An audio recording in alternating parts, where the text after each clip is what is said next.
ജീവിതകാലം മുഴുവൻ സംരക്ഷകൻ എന്ന തലക്കെട്ട് തോളിലേന്തി നടക്കുന്നവൻ, ദേഷ്യക്കാരൻ, വടിയെടുക്കുന്നവൻ, കണിശക്കാരൻ, വാശിക്കാരൻ, മുരടൻ, സ്നേഹമില്ലാത്തവൻ എന്നിങ്ങനെ ഒരുപാട് പര്യായങ്ങൾ സ്വന്തം പേരിനൊപ്പം എഴുതി ചേർക്കപ്പെട്ടവനാണ് പിതാവ്. ആരുടെയോ നിർബന്ധം പോലെ അങ്ങനെ ഏൽപ്പിച്ചു കൊടുത്ത കുറെ വാക്കുകൾ. മാതാവും മക്കളും തമ്മിലുള്ള പൊക്കിൽക്കൊടി ബന്ധം പിതാവിന്റെ ഹൃദയദൂരം അളക്കാൻ കഴിയാതെ പോകുന്നുണ്ടോ? അമ്മമാരുടെ മഹത്വങ്ങൾ എത്ര നാവുയർത്തി വാഴ്ത്തി പറഞ്ഞാലും പൂർണ്ണമാവുകയില്ല. ഒന്നിനോടും ഉപമിക്കാൻ കഴിയാനാവാത്ത വിധം സ്നേഹസ്വരൂപം തന്നെയാണ് അമ്മ. എന്നാൽ പിതാവിനെക്കുറിച്ച് എത്രമാത്രം നമ്മുടെ മനസ്സിൽ ചിന്തയുണ്ട്? അവരെക്കുറിച്ച് എത്ര നാം പറയുന്നു, വേവലാതിപ്പെടുന്നു? ആരാണ് പിതാവ്? സ്നേഹം വഴങ്ങാത്ത, പണിയെടുത്ത് പണം കണ്ടെത്തുന്ന വെറും യന്ത്രം മാത്രമാണോ? ചിരിക്കാത്ത ഉപ്പ, തമാശ പറയാത്ത അച്ഛൻ, എന്തിനും ഏതിനും കർക്കശ നിലപാടുള്ള അപ്പച്ചൻ, ഇതൊക്കെയല്ലേ പിതാവിനെ കുറിച്ചുള്ള നമ്മുടെ വിലയിരുത്തൽ?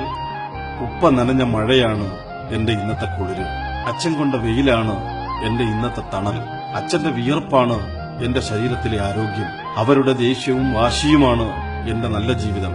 അവരിൽ മക്കൾ ആരോപിക്കുന്ന മുരടൻ സ്വഭാവമാണ് പല തിന്മയുടെ വഴികളിൽ നിന്നും എന്നെ തിരിച്ചുവിട്ടത്.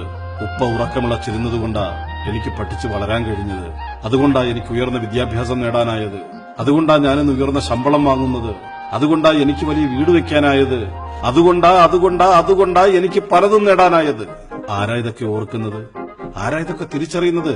സ്നേഹം പലപ്പോഴും ഉള്ളിൽ ഒളിപ്പിച്ചു വെച്ചുകൊണ്ട് നിശബ്ദനായി കരുതലോടെ കാവലോടെ നമ്മെ നോക്കി നിൽക്കുന്ന പിതാവിനെ നാം ശ്രദ്ധിച്ചിട്ടുണ്ടോ? ചെറിയൊരു പനി വന്നാൽ ഉത്കണ്ഠയോടെ പരിചരിക്കുന്ന അച്ഛൻ, പെൻസിൽ വെട്ടുമ്പോൾ ബ്ലേഡ് കൊണ്ട് അല്പം തൊലി പോയാൽ, ഇത്തിരി രക്തം പൊടിഞ്ഞാൽ വിറയ്ക്കുന്ന കരങ്ങളോടെ വെച്ചുകെട്ടിത്തരുന്ന അച്ഛനെ കണ്ടിട്ടില്ലേ? ദൂരെയുള്ള കോളേജിൽ നിന്നും എത്തുന്ന നമ്മയും കാത്ത് പാതിരാത്രിയിൽ അവസാന ബസ്സിനായി പഴിക്കണ്ണുമായി കാത്തുനിന്ന അപ്പച്ചനെ മറന്നു? മഞ്ഞുകൊള്ളണ്ട എന്ന് പറഞ്ഞ് ആ തോർത്ത് നമ്മുടെ തലയിലിട്ട് നിന്ന് മിന്നാമിനിങ്ങിന്റെ വെളിച്ചവും തെളിച്ച് നമ്മെ കൂട്ടി നടന്ന ഉപ്പയുടെ സ്നേഹത്തിന് പകരം വയ്ക്കാൻ മറ്റെന്താ ഉള്ളത്? നമ്മുടെ വളർച്ചയുടെ ഇന്നിന്റെ വഴികളിലെ എന്നത്തെയും ഏറ്റവും വലിയ ശരിയാണ് നമ്മുടെ പിതാവ്. വേദനകളിൽ ഒന്ന് കരയാൻ പോലും കഴിയാതെ ഹൃദയം നുറുങ്ങുന്ന നോവ് തിന്ന പിതാവ്. ആ ഉപ്പ, അച്ഛൻ, അപ്പച്ചൻ അറിഞ്ഞും അറിയാതെയും പല വീടുകളിലും ഇന്ന് നിശബ്ദ തേങ്ങലുകളാകുന്നു. ആരോഗ്യമുള്ള കാലം മുഴുവൻ കഷ്ടപ്പെട്ട് മക്കളെ നല്ല നിലയിലെത്തിച്ചിട്ട് വൃദ്ധനായി വിശ്രമിക്കാൻ കൊതിക്കുന്ന ഒരു പിതാവിനു മുമ്പിൽ മക്കളെ, നിങ്ങളൊന്ന് ഉച്ചത്തിൽ സംസാരിക്കുക പോലും ചെയ്യരുത്.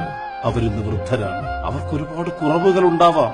അവയെ നിങ്ങൾ അറിയണം. പൊതിഞ്ഞു സൂക്ഷിക്കണം ആ ഹൃദയത്തെ. അണഞ്ഞു പോകരുത് ആ കണ്ണുകളിലെ തിളക്കം. മാഞ്ഞു പോകരുത് അവരുടെ പുഞ്ചിരി. വാർദ്ധക്യത്തിൽ തന്റെ മക്കൾ തനിക്ക് സംരക്ഷണം നൽകും എന്നുള്ള ഒരു പിതാവിന്റെയും മനസ്സിലെ പ്രതീക്ഷ ഒരു മക്കളും തല്ലിക്കെടുത്തരുത്. നല്ല ഉപ്പമാരുടെ